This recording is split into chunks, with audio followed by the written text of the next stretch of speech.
I'm here in Siret, Romania, the border between Romania and Ukraine, outside of the tent that's operated by JDC and our partners at the Romanian Jewish Federation.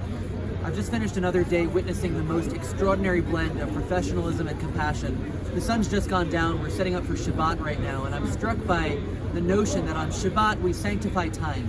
And that's what we're finding inside this tent as well. Every moment is sacred. There is not a minute wasted. At any given moment, so much activity is happening inside this tent. The two cooks, both named Lydia, are chopping vegetables, preparing soup to feed what is thousands of refugees every day. In another corner, volunteers are unpacking humanitarian aid supplies, loading them onto shelves. Somewhere else, someone's serving coffee and tea. In the back room, JDC Country Director Israel Sabag and Eri Pervalescu from the Romanian Jewish Federation are engaged in phone call after phone call, talking with hotels, arranging buses, making sure that there's safe transport from the border here in Romania down to Bucharest, and making sure that people's needs are met and that they're well cared for. Just a few moments ago, about an hour ago, we had the most incredible story. A family drove up.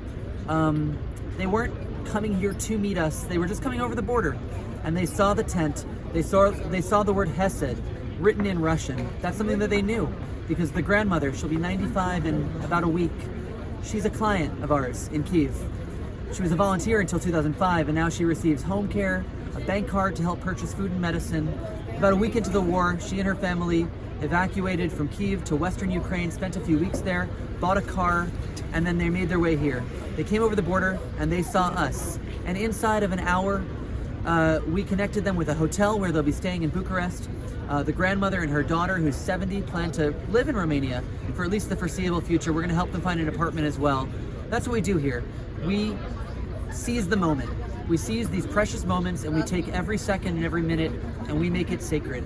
I talked to Israel about why we do this. What's his motivation? He's been away from home for almost a month, working, days where he's lucky if he gets 3-5 hours of sleep. And he said, if not now, then when?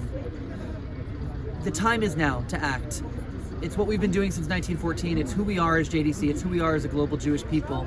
We're not going anywhere, because this is our time to respond and to help people in their hour of need.